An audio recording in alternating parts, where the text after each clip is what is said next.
ரமேஷ் இந்த பேர்ல ஒருத்தரோட கதையை தான் நாம இன்னைக்கு பார்க்க போறோம். ஆனா இது ரமேஷோட கதை மட்டும் இல்ல, இன்னைக்கு இருக்கிற நம்மள மாதிரி பல இளைஞர்களோட கதை. நிறைய பேர் மனசுக்குள்ள அனுபவிக்கிற ஒரு போராட்டத்தோட உண்மையான பிரதிபலிப்பு தான் இது. வேலை தேடி தேடி ரொம்பவே சோர்ந்து போயிட்டீங்களா? அப்படி ஒரு ஃபீலிங் உங்களுக்கு இருந்தா ரமேஷோட வாழ்க்கை உங்களுக்கு ரொம்ப நல்லா கனெக்ட் ஆகும். வாங்க, அவனோட உலகத்துக்குள்ள நாமளும் சேர்ந்து ஒரு பயணம் போவோம். ரமேஷோட வாழ்க்கை அது ஒரு வட்டத்துக்குள்ளேயே சுத்திக்கிட்டு இருந்துச்சு. சொல்லப்போனா ஒரு லூப்ல மாட்டினா மாதிரி. ஒவ்வொரு நாளும் ஒரு புது நம்பிக்கையோட ஆரம்பிக்கும், ஆனா அதே பழைய ஏமாத்திரத்தோட வந்து முடியும். காலையில 6 மணி, அலாரம் எல்லாம் தேவையே இல்ல. அட, இன்னொரு நாளும் தேடணுமேங்கிற அந்த பழக்கமே அவனை எழுப்பி விட்டுரும். கிச்சன்ல அம்மா சாமி கும்பிட்டுட்டு இருப்பாங்க, ஹால்ல அப்பா நியூஸ் பேப்பர் படிப்பாரு. அந்த வீட்ல ஒரு அமைதி இருக்கும், ஆனா அதுக்குள்ள ஒரு பெரிய எதிர்பார்ப்பு புதைஞ்சிருக்கும். ரமேஷோட ஒவ்வொரு நாளும் இந்த டைம்லைன்ல இருக்கிற மாதிரி ஒரு முடிவே இல்லாத சுழற்சி தான். காலையில எந்திரிச்சு கிளம்புறது, இன்டர்வியூ அட்டென்ட் பண்றது, மதியம் ஒரு ரிஜெக்ஷன், சாயங்காலம் விரக்தியோட வீடு திரும்புறது, திரும்ப திரும்ப இதேதான்.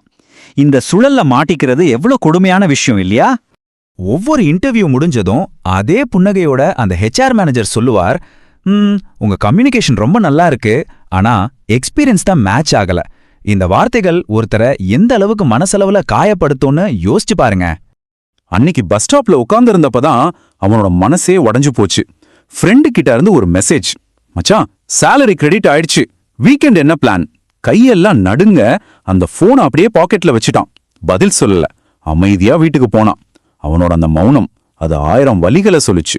எல்லாமே முடிஞ்சிடுச்சு நினைக்கிற நேரத்துல தான் வாழ்க்கையில ஒரு சின்ன வெளிச்சம் வரும் இல்லையா? ரமேஷ்க்கு அப்படி வந்த வெளிச்சம்தான் அவனோட கசின் ஆனந்த். அவனாலதான் ஒரு புது பார்வை கிடைச்சது. ரமேஷ் ஆனந்த் கிட்ட கேட்டான், நீ என்னடா பண்றன்னு. அதுக்கு அவன் சொன்னா, நான் சின்ன சின்ன கடைங்களுக்கு பிசினஸ்க்கெல்லாம் வெப்சைட் பண்ணி கொடுக்குறேன், அதுலேருந்து எனக்கு ஒரு ஸ்டடியான சுதந்திரமான வருமானம் வருதுன்னு. இங்கதான் விஷயமே இருக்கு. இந்த 2 அப்ரோச்சையும் பாருங்க. ரமேஷ் வேலை தேடிட்டு இருந்தான், ஆனா ஆனந்த் ஒரு பிரச்சனைக்கு தீர்வு கொடுத்துட்டு இருந்தான். அதாவது ஒருத்தர் வேலை கேட்டு போறாரு, இன்னொருத்தர் ஒரு சொல்யூஷனை ஆஃபர் பண்றாரு. இந்த சின்ன மனநிலை மாற்றம் தான் ஒரு பெரிய கேம் சேஞ்சர். ஆனந்த் சொன்ன அந்த விஷயம் ரமேஷ் மனசுல ஆணி அடிச்ச மாதிரி பதிஞ்சிருச்சு. அடுத்த நாளே அவன் ஒரு முடிவு எடுத்தான். போதும் இந்த இன்டர்வியூ, போதும் இந்த தேடல், நமக்கான பாதையை நாமளே உருவாக்குவோன்னு முடிவு பண்ணிட்டான். இதுதான் அவனோட புது திட்டம்.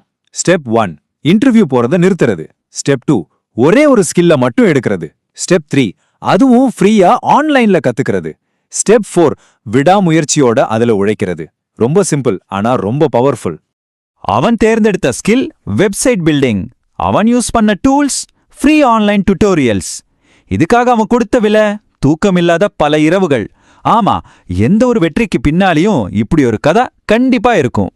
கடைசியா அவனோட அந்த கடின உழைப்புக்கு பலன் கிடைக்க ஆரம்பிச்சது. இப்ப வெற்றிங்கிறது ஒரு வேலை வாங்கறதுல இல்ல, அவன் உருவாக்குற மதிப்புல இருந்துச்சு. சரியா 2 மாசம் கழிச்சு அந்த முதல் கால் வந்துச்சு. ஒரு கடைக்காரர் போன் பண்ணி, எனக்கு ஒரு சிம்பிளான வெப்சைட் வேணும், பண்ணி தரீங்களான்னு கேட்டார். அதுதான் அவனோட முதல் வாய்ப்பு. அவன் பண்ண ப்ராஜெக்ட் ஒன்றும் உலகத்தரமானதெல்லாம் கிடையாது, ஆனா அது வேலை செஞ்சது.